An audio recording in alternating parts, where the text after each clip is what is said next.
हाय दोस्तों, कैसे हैं? अच्छे होंगे।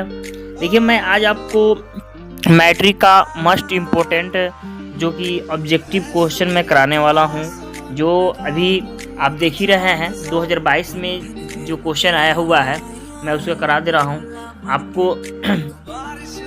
दोस्तों ये देखिए, ये 2022 के पेपर है, ठीक है ना, एनुअली पेपर है जो हुआ है। और मैं ये सेट जो है ई है, अब देख लीजिए, और मैं इसके टोटल ऑब्जेक्टिव कराऊंगा। बिल्कुल आप वीडियो को अंत तक देखिएगा। दोस्त, अगर चैनल पे नए हैं तो प्लीज़ सब्सक्राइब कर लीजिए और बेल आइकन को दबा दीजिए, ताकि जब भी मैं वीडियो अपलोड करूँ सबसे पहले आपको नोटिफिकेशन मिले। और लाइक कर दीजिए दोस्तों, और शेयर करना ना भूलिए, शेयर ज़्यादा से ज़्यादा कीजिए, ताकि है ना उन बच्चों को भी मिल सके जो कि इसका आंसर मिलाना चाहते हैं, है ना, जो पेपर दे दिए हैं। तो दोस्तों चलते हैं, है ना। देखिए दोस्तों, क्वेश्चन जो है आपका है, यदि थीटा तथा है ना फाई पूरक कोण होता है, तो दोस्तों इसका जो राइट आंसर होगा, याद रखेंगे, यानी बी इज राइट आंसर होगा, है ना। बी होगा, क्या होगा इसका आंसर जो होगा, बी होगा, ठीक है। तो दोस्तों नेक्स्ट क्वेश्चन हम लोग चलते। दोस्तों देखिएगा, नेक्स्ट क्वेश्चन जो है ना, कि sine square 75 degree plus sine square 15 degree का मान कितना होता है, यानी बी होता है। बी नंबर ऑप्शन हो जाएगा, 1 होता है, ठीक है दोस्तों। नेक्स्ट क्वेश्चन है दोस्तों, ध्यान से समझिएगा। 2 × sine square alpha plus cos square alpha equal to 1। तो आंसर इसका दोस्त जो होगा, है ना, यानी ऑप्शन सी 2 आंसर होगा। क्या होगा, 2 होगा। इसका आंसर क्या होगा दोस्तों, 2 होगा। चलिए दोस्तों नेक्स्ट क्वेश्चन पे चलते हैं। 5 नंबर क्वेश्चन है कि 5 cosec square theta minus cot square theta equal to कितना होता है। तो दोस्तों याद रखेंगे, इसका जो आपका राइट आंसर हो जाएगा, है ना, इसका ऑप्शन आपका बी जो होगा, इसका राइट आंसर होगा। क्या होगा, बी होगा, ठीक है दोस्तों, इसका बी आंसर होगा। चलिए दोस्तों अगले क्वेश्चन में हम लोग चलते हैं। देखिएगा, अगला क्वेश्चन 6 नंबर है। 6 नंबर क्वेश्चन है कि कह रहा है कि यदि 3 अल्फा इक्वल टू 180 डिग्री, तो कॉस, है ना, कॉस अल्फा बराबर कितना होगा। देखिए दोस्तों, ये जो 3 है ना, आप क्या कर सकते हैं इसको, है ना, 3 अल्फा बराबर 180 जो है, आप इसको कटा दीजिए 3 से, तो कितना हो जाएगा, अल्फा का मान कितना हो जाएगा, 60 डिग्री, है ना। और आप देख लीजिए कॉस 60 डिग्री का मान कितना होता है, यानी कॉस 60 डिग्री का मान होता है दोस्तों 1/2 होता है, ठीक है, यानी सी इज राइट आंसर हो जाएगा। चलिएगा दोस्तों नेक्स्ट क्वेश्चन पे हम लोग चलते हैं।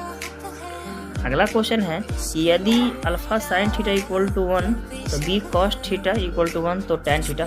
आपको कुछ नहीं करना है इस क्वेश्चन में, यानी आपको करना है, यानी ये वो जो sine theta equal to cos theta, tan theta बराबर होता है ना साइन थीटा बटा, यानी टैन थीटा बराबर होता है ना, आपका साइन थीटा बटा कॉस थीटा। दोस्तों देखिएगा, मैंने इस क्वेश्चन को, है ना, तो इसका जो आंसर होगा यानी बी होगा, ठीक है। आप उस फार्मूला पर रख दीजिएगा, इसका आंसर आ जाएगा, यानी बी जो होगा b/a होगा। देखिए दोस्तों, क्वेश्चन कह रहा है कि 1/√3 किसका मान है। तो याद रखेंगे दोस्तों, 1/√3 जो है ये tan 30 डिग्री का मान है। कितने का है, tan 30 डिग्री का मान है, यानी बी इज राइट आंसर होगा। नेक्स्ट क्वेश्चन हम लोग चलते हैं। अगला क्वेश्चन है दोस्तों, देखिएगा, यदि sec theta plus tan theta equal to x, तो टेन थीटा का मान कितना होगा। दोस्तों इसका जो राइट आंसर होगा ये बी होगा, यानी x² - 1 बटा 2x। ठीक है, चलिएगा दोस्तों, ये भी बहुत ही आसान क्वेश्चन है। आप सेक का है ना, इसको बदल दीजिएगा और उसके बाद tan वो सब मान रख दीजिएगा, इस पे इसका आंसर आ जाएगा। चलिए दोस्तों, नेक्स्ट क्वेश्चन देखिएगा दोस्तों। 10 नंबर कह रहा है कि साइन स्क्वायर थीटा प्लस 1 बटा 1 प्लस tan थीटा। तो tan थीटा का आप जानते हैं फॉर्मूला क्या होता है ना, साइन स्क्वायर थीटा बटा कॉस थीटा। इसको बनाइएगा ना तो आंसर कितना आएगा दोस्तों, इसका ए आएगा। ए ऑप्शन मतलब एक आंसर आएगा। ठीक है, चलिए दोस्तों, नेक्स्ट अगला क्वेश्चन देखिएगा। कह रहा है कि वाई अक्ष पर सभी बिंदुओं का भुज होता है यानी 0 होता है। दोस्तों याद रखेंगे, इसका 0 आंसर हो जाएगा। अगले क्वेश्चन पर हम लोग चलते हैं। कह रहा है कि है ना, समांतर श्रेणी 0, 1/8, 1/4, 3/8 का सार्वंतर होगा। तो दोस्तों इसका आंसर याद रखेंगे 1/8 होगा। ठीक है, सार्वंतर क्या होगा, 1/8 होगा। चलिए दोस्तों, नेक्स्ट क्वेश्चन पर देख लीजिएगा।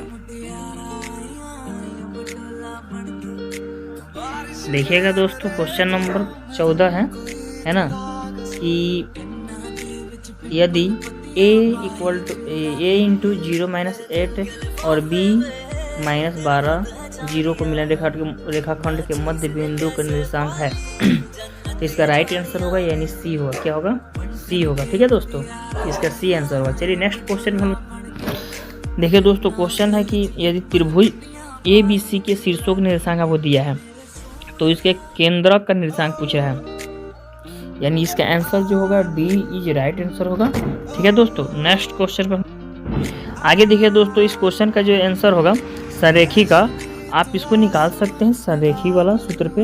इसका आंसर जो होगा 0 होगा। क्या होगा, 0 होगा दोस्तों। ठीक है, इसका आंसर 0 होगा। 16 नंबर क्वेश्चन, यानी P का मान दिया है और यानी Q का दिया है यहाँ R। यहाँ पर आप संरेखी का सूत्र लगा करके है ना, PQ और QR बराबर करके यहाँ पर K का वैल्यू निकाल सकते हैं तो 0 आ जाएगा। ठीक है दोस्तों, चलिए दोस्तों नेक्स्ट क्वेश्चन हम आगे देखिएगा। अगला क्वेश्चन है दोस्तों, याद रखिएगा, यहाँ पर परिमाप पूछ रहा है तो इसका आंसर जो होगा दोस्तों देख लीजिएगा, यानी बी होना चाहिए इसका। ठीक है, चलिए दोस्तों नेक्स्ट क्वेश्चन हम अगला क्वेश्चन है। कह रहा है कि त्रिभुज का क्षेत्रफल निकालना है। तो इस त्रिभुज का क्षेत्रफल आप निकाल सकते हैं 1/2 है ना, उस पर आप रख लीजिएगा 1/2 इंटू है ना x1, फिर हो जाएगा x1 प्लस x1 है ना, आप रख सकते हो x1 y2 माइनस y3 है ना प्लस x2। इस सूत्र पे रख करके आप बना लीजिएगा। इसका जो राइट आंसर आएगा ये होगा 8 है ना दोस्तों। कमेंट बॉक्स में बताइएगा कि इसका सॉल्यूशन चाहिए तो मैं सॉल्यूशन कर दूंगा। ठीक है दोस्तों, त्रिभुज के तीनों कोण का मान जो होता है 180 डिग्री होता है। बहुत सिंपल सा था है ना दोस्तों। चलिए दोस्तों नेक्स्ट क्वेश्चन, चलिए अगला क्वेश्चन है कि यहाँ पर आपका वैल्यू निकालना है ना। एक समकोण त्रिभुज, एक जो है समद्विबाहु त्रिभुज है। समद्विबाहु त्रिभुज में एक जो है आपका 40 है, दूसरा भी क्या होगा है ना 40 होगा, यानी 80। आप तो पी पूछ रहा है यानी कितना हो जाएगा, 100 हो जाएगा। यानी दोस्तों ये 100 हो जाएगा, 100 डिग्री, यानी डी जो होगा इसका राइट आंसर होगा 100 डिग्री। ठीक है, इसका आंसर देख लीजिएगा दोस्तों है ना, इसका मानक विचलन आंसर होना चाहिए। ठीक है, इसका आंसर जो होगा 21 नंबर का मानक विचलन होना चाहिए। ठीक है दोस्तों, चलिए दोस्तों नेक्स्ट क्वेश्चन पर हम चलते हैं। निम्नलिखित में कौन सा केंद्रीय प्रवृत्ति की माप नहीं है, तो देख लीजिएगा मानक मतलब क्वेश्चन भी पढ़ देते हैं आप लोग, ऐसा देख लीजिए। ठीक है दोस्तों, वीडियो क्वालिटी बढ़ा करके आप देख लीजिएगा, स्पष्ट दिखेगा। ठीक है दोस्त, आगे वाला क्वेश्चन है कि बहुलक पूछ रहा है। बहुलक सबसे ज़्यादा बार जो आता है उसका बहुलक बोला जाता है। सबसे ज़्यादा बार कौन आया होगा दोस्तों, आप देख लीजिए 15 आया है ना, यानी सी राइट आंसर होगा। चलिए दोस्तों नेक्स्ट क्वेश्चन हम चलते हैं है ना। कह रहे कि प्रथम 5 प्राकृतिक संख्याओं का माध्य कितना होगा दोस्तों, यानी 3 होना चाहिए। इसका 3 आंसर होगा। आप देख लीजिएगा दोस्तों 3 इसका आंसर होगा। ठीक है दोस्तों, क्वेश्चन पढ़ लीजिएगा एक बार अच्छा आराम से। प्रथम 5 प्राकृतिक संख्या का माध्य कितना होता है ना, तो यानी 3 होगा। ठीक है, यानी बी राइट आंसर होगा। नेक्स्ट क्वेश्चन हम चलते हैं दोस्तों। यहाँ जो मैं आंसर बता रहा हूँ बिल्कुल ये आपका सही सभी आंसर है, बिल्कुल आप डाउट में ना रहे है ना। बिल्कुल आपको 100% ये सही सॉल्व किया हुआ क्वेश्चन है, सॉल्व करके आंसर बता रहे हैं। ठीक है दोस्तों, चलिए दोस्तों नेक्स्ट क्वेश्चन हम चलते हैं कि यहाँ माध्यक जो है माध्यक पूछा है। आप डेटा देख लीजिए ऊपर, इसका जो आंसर होगा राइट यानी डी होगा। ठीक है, 12 होगा।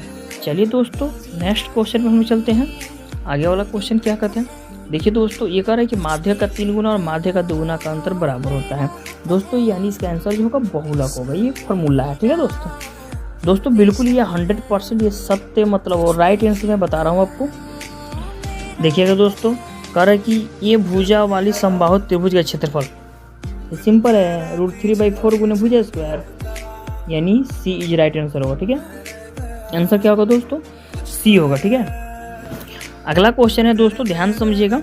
यदि वृत्त की परिधि और वर्ग के परिमाप दोनों 88 सेंटीमीटर है ना, 88 सेंटीमीटर के बराबर है ना दोस्तों, तो उसको पूछ रहा है भाई कि है ना बराबर होंगे, तो इस सॉल्व किया हो क्वेश्चन है भाई, इसका बिल्कुल आप निकाल लीजिएगा। वृत्त का परिधि जो होता है ना 2πr पे निकाल लीजिएगा, और ये 4 गुणे a, तो आप एक एक करके इसके बराबर आप क्या कीजिएगा 88 रख कर बना लीजिएगा, है ना, और फिर इसके है ना करके दोस्तों देखिएगा क्वेश्चन, अपना वृत्त का परिधि जो लिखे थे उस पर रख कर निकाल लीजिएगा, है ना, यहाँ से, और उसके बाद यहाँ से भुजा करके निकाल लीजिएगा, यानी आपको 4 गुणे 1 भुजा जो होता है ना 88 करके आप निकाल लीजिएगा, यहाँ से a और इसका वैल्यू निकल जाएगा, और उसके बाद दोनों का क्षेत्रफल निकाल दीजिएगा। ठीक है, वहाँ से आपको मालूम चल जाएगा कि किसकी मतलब क्या है, यानी जो आंसर होगा यानी सी जी होगा, सी राइट आंसर होगा। ठीक है दोस्तों, इस क्वेश्चन का जो आंसर होगा √3 गुने 1 भुजा होगा, यानी जो आपका घन का विकर्ण होता है। ठीक है, फॉर्मूला है दोस्तों। आगे देखिए, कह रहा है कि भाई यहाँ शंकु का आयतन पूछा हुआ है, तो शंकु का आयतन होता है 1/3πr² है ना, तो यानी आंसर जो होगा इसका बी जो होगा सही होगा, 1/3πr² होगा। चलिए दोस्तों, हम लोग अगले क्वेश्चन पे चलते हैं। अगला क्वेश्चन है, कह रहा है कि यदि दो वृत्तों के क्षेत्रफल का अनुपात इतना दिया है, तो यानी पूछ रहा है इसकी त्रिज्या, तो दोस्तों जो इसका राइट आंसर होगा है ना, यानी डी होगा। आगे क्वेश्चन देखिएगा दोस्तों, यहाँ जो इसका आंसर होगा यानी डी होगा। आपको कुछ नहीं करना है, 37 का cos 30 का मान रख दीजिए, या cot 30 का मान रख के कटा दीजिएगा, आपका आंसर एक आ जाएगा। ठीक है दोस्तों, है ना। देखिए दोस्तों, ये जो क्वेश्चन है ना, यहाँ पर कुछ नहीं करना है, इसकी जो है आप tan 45 का मान रख दीजिएगा, और वहाँ पर रखिएगा ना, तो यानी जो आंसर आएगा इसका तो 0 यानी 1 आ जाएगा, तो sin 0 डिग्री का मान कितना होता है? 1 होता है, इसका आंसर जो हो जाएगा ये हो जाएगा। ठीक है दोस्तों, चलिए दोस्तों नेक्स्ट क्वेश्चन में हम लोग चलते हैं। बहुत ही आसान क्वेश्चन है। कह रहा है कि बिंदु 7 और 10 किस पाद में, तो प्रथम पाद में हो गए भाई, प्रथम पाद में, दोनों प्लस में तो प्रथम पाद में होगा। ठीक है, आगे वाला क्वेश्चन में हम लोग चलते हैं दोस्तों, देखिएगा। कह रहा है कि tan 45 और 60/45 का मान पूछा है, यानी जो tan 45 के का tan 45 और tan 60 का मान कितना होता है? √3, यानी जो आंसर होगा आपका ये भैया सी होगा। क्या होगा? सी होगा। ठीक है, आगे वाला क्वेश्चन में देख लीजिए। एक्स अक्ष पर स्थित किसी बिंदु के निर्देशांक का रूप होगा, यानी ऑप्शन ए जो होगा राइट आंसर होगा। ठीक है, चलिए दोस्तों नेक्स्ट क्वेश्चन में हम चलते हैं। कह रहा है कि एक छड़ की लंबाई और उसकी छाया का अनुपात 1:3 है, तो सूर्य का उन्नयन कोण कितना होगा? दोस्तों यानी ये इसका जो आंसर होगा tan 1/√3 का मान कितना होता है? ये tan 30 का मान होगा। ठीक है, ये आंसर हो जाएगा √3, ऑप्शन ए। अगले क्वेश्चन पे हम लोग चलते हैं दोस्तों, देखिएगा, है ना। 37 नंबर क्वेश्चन है। कह रहा है कि भाई मूल बिंदु से दूरी होगी, यानी जो इसका आंसर होना चाहिए दोस्तों, इसका आंसर होगा ए होगा। ठीक है, एंड √x² + y²। चलिए कोई दिक्कत नहीं है। नेक्स्ट क्वेश्चन में हम चलते हैं दोस्तों, देखिएगा दोस्तों। क्वेश्चन कह रहा है कि यानी दूरी निकालना है इसका, बहुत ही सिंपल सा इसका आंसर, बहुत सिंपल सा इसका आंसर होगा। देखिए दोस्तों, है ना, इसको दूरी सूत्र निकालना है, तो निकाल लीजिएगा। दूरी सूत्र का फॉर्मूला तो जानते ही हैं, √x2 - x1 का होल स्क्वायर, और प्लस है ना, प्लस है ना y2 - y1 का है ना होल स्क्वायर, यहाँ से निकाल। तो दोस्तों इसका आंसर जो होगा यानी बी इज राइट आंसर होगा, 5 आ जाएगा, 5। ठीक है, चलिए दोस्तों अगले क्वेश्चन पे हम लोग चलते हैं, ध्यान से देखिएगा। देखिए क्वेश्चन कर रहा है कि y = 4 आलेख निम्न में से किस बिंदु से होकर गुजरेगी? तो दोस्तों इसका आंसर होना चाहिए, इसका आंसर होगा है ना डी, इनमें से कोई नहीं। तो चलिए दोस्तों अगले क्वेश्चन में हम लोग चलते हैं। कह रहा है दोस्तों कि मूल बिंदु का निर्देशांक कितना होगा? तो ये 0, 0 होगा। ठीक है दोस्तों, चलिए दोस्तों नेक्स्ट। चलिए दोस्तों, कह रहा है कि निम्नलिखित में कौन सी सबसे छोटी प्राकृतिक संख्या है? तो आंसर आप लगाएंगे 1 है। ठीक है, अगले क्वेश्चन में हम लोग चलते हैं दोस्तों, देखिएगा। कार्य निम्नलिखित में से कौन सी परिमेय संख्या है? ये तो बिल्कुल मतलब इजी है ना। √25, 25 का वर्गमूल 5 हो जाएगा। ठीक है, आगे वाले क्वेश्चन में हम चलते हैं दोस्तों। देखिएगा, निम्नलिखित में कौन अपरिमेय संख्या है? तो ये भी बहुत इजी क्वेश्चन है, क्योंकि ये जो है एक अपरिमेय संख्या है, बाकी सभी तीनों जो है परिमेय संख्या है। तो 43 नंबर क्वेश्चन हो गया, ये होगा। ठीक है दोस्तों देखिएगा, दो अभाज्य संख्याओं का हमेशा जो एचसीएफ होता है वो 1 होता है। ठीक है, क्या होता है? 1 होता है। चलिएगा नेक्स्ट।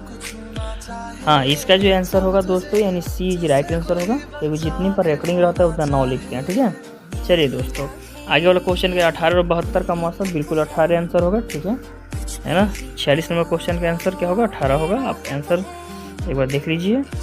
क्वेश्चन बिल्कुल जो भी बता रहे हैं भाई, है ना, बिल्कुल 100% सही आंसर आपको बता रहे हैं, बिल्कुल, है ना।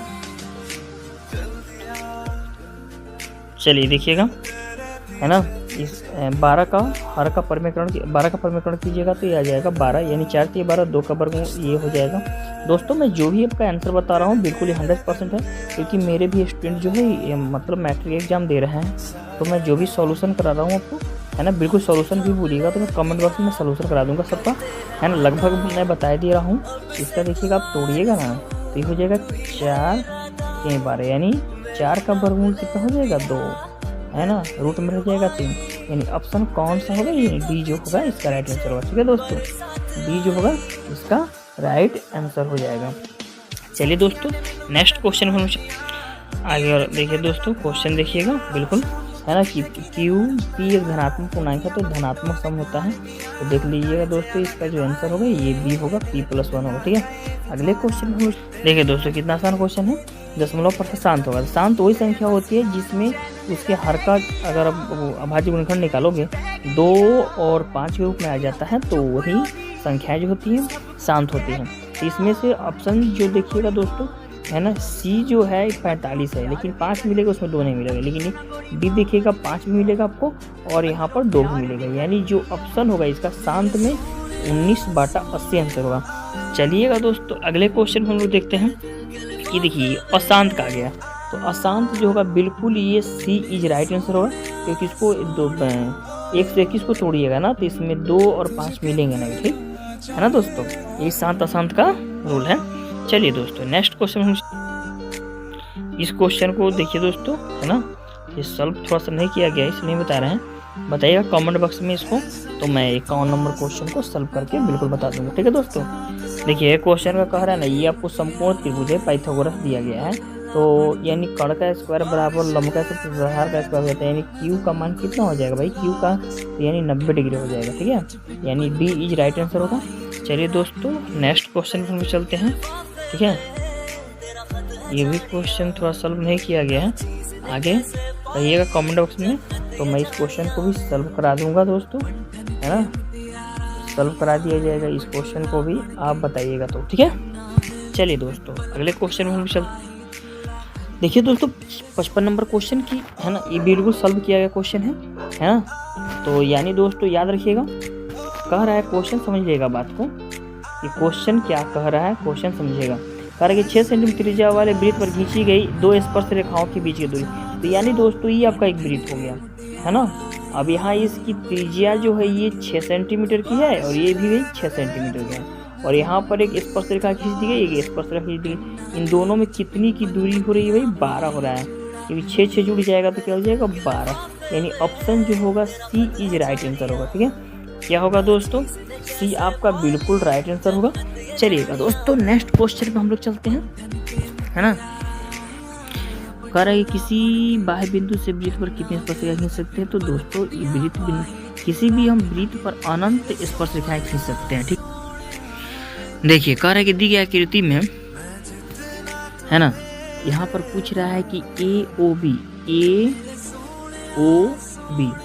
मतलब इसका जो मान आपको 130 डिग्री दिया है, तो याद रखिएगा यहाँ पर और यहाँ पर जो होता है 90-90 का कोण बनता है। तो आप सबको जोड़ कर देखिएगा आंसर, तो दोस्तों जोड़ करके 360 से घटा लीजिए, आपका आंसर जो होगा बी हो जाएगा। ठीक है, देखिए क्वेश्चन कह रहा है कि दी गई आकृति में, है ना दोस्तों, टीपी तथा टीपी 2 स्पर्श रेखाएं ओ केंद्र वाले वृत्त पर इस प्रकार है कि कोण पी टी क्यू बराबर 50 डिग्री तो कोण ओ पी क्यू का मान होगा। दोस्तों इसका जो राइट आंसर होगा, यानी दोस्तों देखिएगा इसका जो राइट आंसर होगा है ना, यानी सी होगा, 45 डिग्री होगा। अगले क्वेश्चन में हम लोग चलते हैं।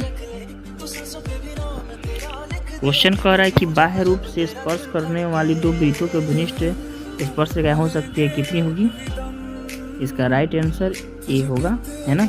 चलिए दोस्तों अगले को देखिए, इसका जो आंसर होगा दोस्तों बिल्कुल ये भी वही बिल्कुल आसान क्वेश्चन है। यहाँ देख लीजिए, है ना, यहाँ पर इसका जो है ये 40 दिया है, और तो यहाँ इसका 70 हो जाएगा। 70 140 और 40 जो 180 हो जाएगा। त्रिभुज तीनों कोण का मान ही ना होता है ये। चलिए दोस्तों अगले क्वेश्चन में हम लोग चलते हैं। देखिए बिल्कुल यहाँ पर सॉल्व किया हुआ है। आपको क्या करना है, 64 का क्या करना है, 64 का लघुत्तम निकाल दीजिएगा। देख लीजिएगा 2 के पावर कितना आ रहा है, यानी जो इसका आंसर होगा सी इज राइट आंसर होगा। अगले क्वेश्चन में हम चलते हैं दोस्तों कि लघुत्तम समापवर्तक बराबर होता है ना। तो यहाँ जो क्वेश्चन में है बिल्कुल थोड़ा सा लघुत्तम समापवर्तक को दिया है और ये बराबर होता है। तो दोस्तों याद रखेंगे इस क्वेश्चन में कि महत्तम समापवर्तक पी और क्यू है, गुणे लघुत्तम समापवर्तक बराबर होता है। तो दो संख्याओं के गुणनफल के बराबर होता है। तो कोई दो संख्या होगा ना यहाँ पर, यानी इसका जो आंसर होगा दोस्तों है ना ए होगा। किसके बराबर होता है? लघुत्तम समापवर्तक एचसीएफ गुणे एलसीएम इक्वल टू पहली संख्या गुणे दूसरी संख्या, यानी आपको ये आंसर हो जाएगा, ए हो जाएगा। ठीक है, चलिए दोस्तों नेक्स्ट क्वेश्चन हम लोग चलते कि किसी बहुपद की घात होती है, पूर्ण संख्या होती है, बिल्कुल राइट आंसर है। ऋण संख्या नहीं होगी, भिन्न संख्या नहीं होगी। ठीक है, चलिए दोस्तों अगले क्वेश्चन में हम लोग चलते हैं। आगे चलिए, 0 2 8 वाले बहुपद की संख्या होती है, याद रखिएगा, एक हो जाएगा इसका राइट आंसर। चलिए दोस्तों अगले देखिएगा दोस्तों, क्वेश्चन बिल्कुल आसान है। कह रहा है किसी द्विघात बहुपद के शून्य का आपको दिया है 2 दिया है और 6 दिया है। तो आपको द्विघात बहुपद निकालना है। तो आप सूत्र तो जानते हो ना दोस्तों, सूत्र क्या होता है? x² plus alpha plus beta x, sorry यहाँ पर माइनस होता है दोस्तों, यहाँ पर जो होता है ना इस एक सेकंड दोस्तों, सूत्र ध्यान से देखिएगा। देखिए दोस्तों क्वेश्चन जो कह रहा है ना दोस्तों, देखिएगा क्वेश्चन जो कह रहा है कि द्विघात बहुपद के शून्य का दिया है, कितना दिया है 2, है ना। ये अल्फा बराबर कितना दिया 2 और बीटा बराबर कितना दिया है 6, है ना दोस्तों।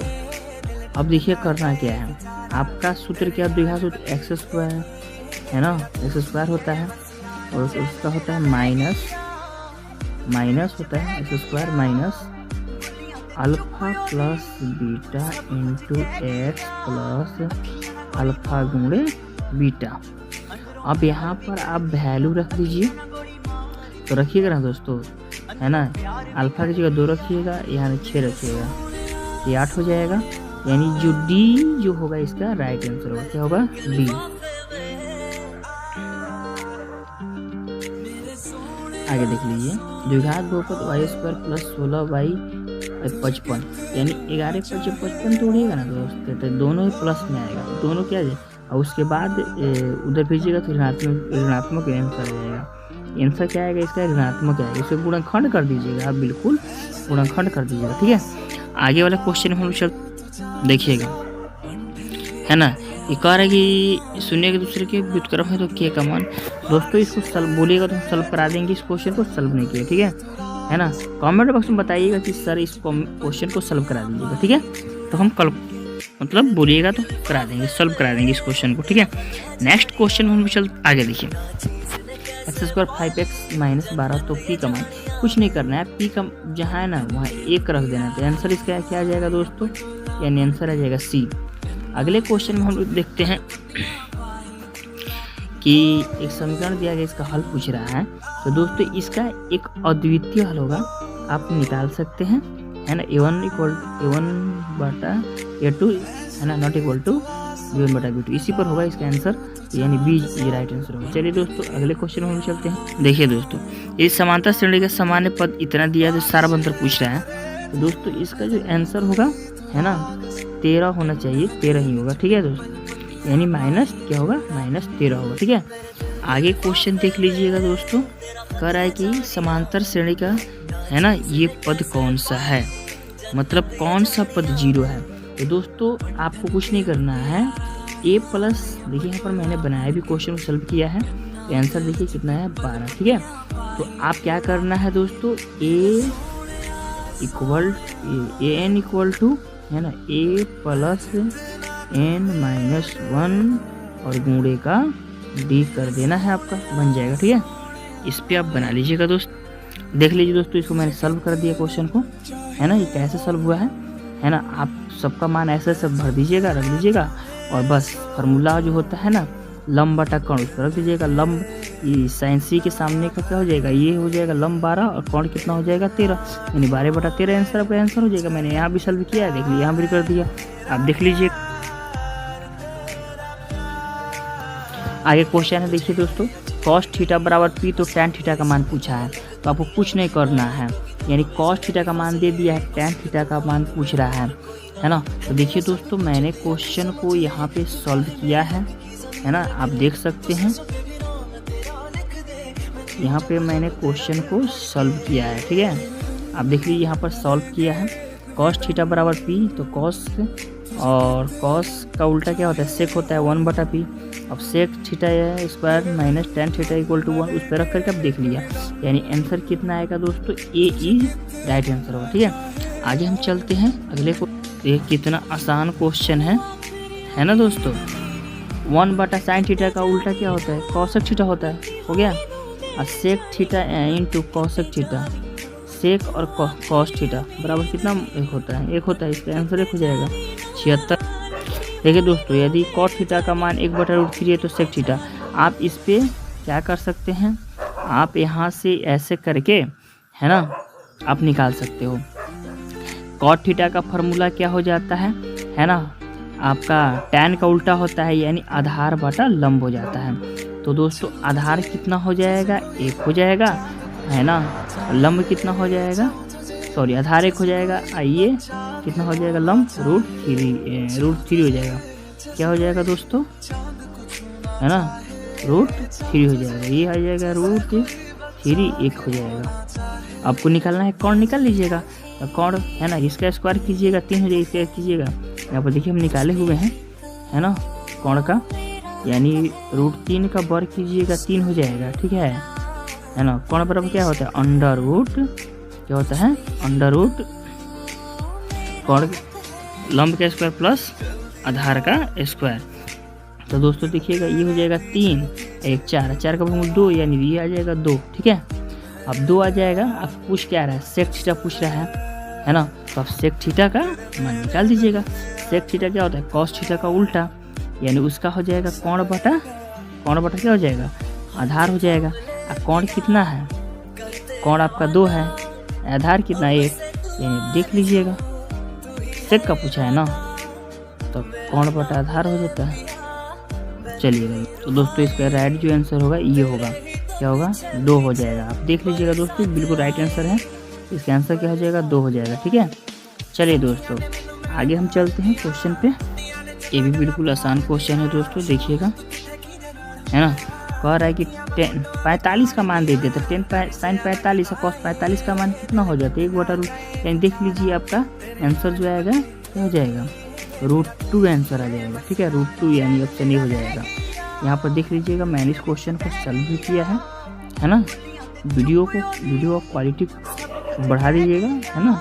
उसके बाद दिखेगा स्पष्ट दिखेगा, sin 45 का मान होता है 1/√2 प्लस 1/√2, और √2 का एलसीएम लीजिएगा, √2 हो जाएगा, और 1 + 1 जोड़ दीजिएगा तो क्या हो जाएगा आपका 2√2 हो जाएगा, ठीक है। अब यहाँ 2√2 से आप क्या कीजिएगा, हर का परमीकरण कर दीजिएगा, है ना। तो क्या आ जाएगा, बात को समझिएगा ध्यान से, तो ये आ जाएगा आपको 2√2, अब बाटा में 2 रहेगा, ये 2 कैंसिल हो जाएगा, यानी आपका जो आंसर जो हो जाएगा वो क्या हो जाएगा, है ना √2 आंसर हो जाएगा, ठीक है। तो चलिए दोस्तों हाँ यहाँ पर देखिए 2 sin अल्फा, है ना, तो 2 कैंसिल हो जाएगा, यानी अल्फा का मान, यानी sin 1 किसका मान होता है 90 डिग्री का, बस यानी डी इज राइट आंसर हो जाएगा। चलेगा इस क्वेश्चन का आंसर जो होगा 1 हो जाएगा, क्योंकि इन दोनों का जोड़िएगा ना तो 90 होगा। 90 से 90 का मान एक होता है। ये किसी एक को चेंज करके बना सकते हैं आप, है ना। चलिए दोस्तों आगे वाला क्वेश्चन देख लीजिएगा। किसी वृत्त के परिधि और क्षेत्रफल का परिमाण जो है समान है तो वृत्त का व्यास बताइए। तो ये होगा बी इज राइट आंसर होगा, 2 इकाई होगा। ठीक है, आगे चलते हैं। देखिए 3 सेंटीमीटर त्रिज्या वाले गोले का आयतन। तो देखिए दोस्तों इसको सॉल्व मैंने क्वेश्चन किया हुआ है, इसका आप राइट आंसर देख लीजिएगा क्या होगा, है ना। यानी इसका बी होगा 36 पाई सेंटीमीटर क्यूब। अगले को देखिएगा दोस्तों, कह रहा है कि वृत्त की परिधि 10 पाई सेंटीमीटर के क्षेत्रफल। मैंने इस क्वेश्चन को यहाँ पर सॉल्व किया है ना। आप सॉल्व कर लीजिएगा, देखिएगा इसका आंसर जो आएगा सी होगा। सी होगा यदि एक वृत्त की परिधि 10 पाई सेंटीमीटर है, इसका क्षेत्रफल क्या होगा, है ना। यहाँ से आप क्या कीजिएगा, आर का वैल्यू निकाल लीजिएगा, 5 आ जाएगा और फिर आप उसको रख दीजिएगा, पाई का पाई रख दीजिएगा, आंसर आ जाएगा आपका 25 पाई सेंटीमीटर क्यूब। देखिए घनना आपकी लंबाई और चौड़ाई तथा ऊंचाई 84 में क्वेश्चन है, देख लीजिए 8, 6, 5 है। तो इसमें देखिए क्या होता है, इसका फार्मूला जो होता है, याद रखिएगा दोस्तों, इसका फार्मूला जो होता है ना, बहुत ही आसान है। अंडर रूट लंब का स्क्वायर प्लस, है ना, आधार का स्क्वायर प्लस, है ना, ऊंचाई का स्क्वायर कर दीजिए। यानी 8 का कीजिएगा तो 64 हो जाएगा, आप प्लस 6 का कीजिएगा 36 हो जाएगा, ये 25 हो जाएगा। आप सबको जोड़ दीजिए और इसको कीजिए, ये हो जाएगा 125 हो जाएगा। 125 यानी 50, 25 5 है, 5 रूट 5 आंसर आपका आंसर आ जाएगा। यानी देख लीजिएगा दोस्तों इसका आंसर क्या होगा। ठीक है, आंसर जो होगा देख लीजिएगा। ठीक है, चलिए दोस्तों इसका आंसर जो होगा ए इज राइट आंसर होगा। मैंने कैसे निकाला आपने देख भी लिया, इसको अपने से सॉल्व भी कर सकते हैं, बिल्कुल सही है। ठीक है, देखिए दोस्तों थोड़ा वीडियो तो लंबा होगा लेकिन सबका सोल्यूशन मैं करा रहा हूँ, है ना। जिसका भी सोल्यूशन चाहिए नहीं करा रहा हूँ उसको बोल दीजिए, मैं करा दूँगा। ठीक है, तो दोस्तों देखिएगा बिल्कुल ध्यान से इस क्वेश्चन का आंसर जो होगा 176/7 सेंटीमीटर होगा। तो 4 सेंटीमीटर त्रिज्या वाले अर्थवृत्त यहाँ मैंने सॉल्व किया है, देख लीजिएगा दोस्तों, यहाँ पर सॉल्व किया है ना। आप सॉल्व करके देख सकते हैं। ठीक है, आगे देखिए दोस्तों, कारण से कौन सी घटना प्रायिकता नहीं हो सकती है, तो 25% नहीं हो सकती है दोस्तों, यानी ये जो होगा इसका ये राइट आंसर होगा। चलिए देखिएगा कि प्रायिकता का न्यूनतम मान होता है 1 होता है। चलिए बहुत अच्छे, अगले चल देखिए दोस्तों, एक पासे को फेंका गया एक विषम संख्या की प्रायिकता जो होगा आंसर होगा आपका ये होगा। यहाँ पर मैंने इसको सॉल्व कर दिया, पासे में विषम संख्या होती है उसको लिख दीजिए और टोटल संख्या होती है उसे और डिवाइड कर दीजिए, ना प्रायिकता होता है दोस्तों। चलिए देखिए दोस्तों इसका आंसर जो होगा सी राइट आंसर होगा। ठीक है ना, सी आंसर होगा। चलिए दोस्तों आगे क्वेश्चन में चलते हैं हम लोग। कारण निम्नलिखित में से कौन सा द्विघात समीकरण है, तो इसका जो आंसर होगा ऑप्शन ए है, राइट होगा। आगे चलिए, कौन सा द्विघात समीकरण नहीं है, तो देख लीजिएगा 94 का ये ऑप्शन ए हो जाएगा। देखिएगा 96 का आंसर जो होगा आपका डी हो के इक्वल टू 4, यानी मैंने सॉल्व भी कर दिया है क्वेश्चन, देख लीजिएगा। आगे अगला क्वेश्चन समांतर श्रेणी का 14वां पद, यानी आपका ये हो जाए 14वां पद पूछे ना, तो ए प्लस क्या कीजिएगा 13d। दोस्तों यहाँ पर ए का मान 3 हो जाएगा प्लस डी 13 का 13 हो जाएगा। डी मतलब का दूसरे पद से प्रथम पद घटा लीजिएगा तो 4 हो जाएगा, यानी 13 चौका 52 और 3 कितना हो जाएगा 55। यानी आंसर जो आएगा क्या होगा दोस्तों, है ना 55 होगा, यानी बी इज राइट आंसर होगा। आगे चलते हैं नेक्स्ट क्वेश्चन पे हम लोग। देखिएगा समांतर श्रेणी में कौन है, आप दूसरे पद से प्रथम पद को हटा लीजिए, इस टाइप से देख लीजिए। अगर सारबंधर समान होगा तो समांतर श्रेणी में आएगा, यानी आपका ए इज राइट आंसर होगा। चलिए दोस्तों नेक्स्ट क्वेश्चन है दोस्तों, समांतर श्रेणी 100 नंबर क्वेश्चन है। समांतर श्रेणी 16, 11, 6, 1 - 4 का इनवा पद। देखिएगा दोस्तों इसका जो राइट आंसर होगा, मैंने क्वेश्चन यहाँ पर देख लीजिएगा दोस्तों, है ना, बिल्कुल सॉल्व कर दिया है। अब इसका जो राइट आंसर होगा आप देख लीजिएगा दोस्तों, है ना, डी होगा 11 + 5 है। ठीक है, तो दोस्तों वीडियो कैसा लगे, अच्छा लगे तो प्लीज़ लाइक कर लें, सब्सक्राइब करें, चैनल को ज़्यादा से ज़्यादा शेयर कर लें दोस्तों, है ना। और मेरे दोस्त कौन सा क्वेश्चन में प्रॉब्लम है उसकी सॉल्यूशन चाहिए, लॉन्ग क्वेश्चन का सॉल्यूशन चाहिए, तो भी आप जो है कमेंट में जरूर बताइए कि सर अपनी लॉन्ग क्वेश्चन का सॉल्यूशन कराइए। चाहे इस जो 1 से लेकर 100 तक मैंने जो क्वेश्चन कराया उसका भी किसी किसी का सॉल्यूशन अगर चाहिए तो आप बिल्कुल है ना कमेंट बॉक्स में बताइएगा ज़रूर। तब तक दोस्तों अपना ख्याल रखिए, आसपास साफ सफाई रखिए और दोस्तों अपने माता पिता का ख्याल रखिए। तब तक मिलते हैं हम लोग छोटे से ब्रेक के बाद नेक्स्ट वीडियो में। तब तक जय जवान जय किसान, जय जय मेरे विद्यार्थी और अच्छे नंबर से आप पास हो, मेरी ये शुभकामनाएं हैं आपके साथ।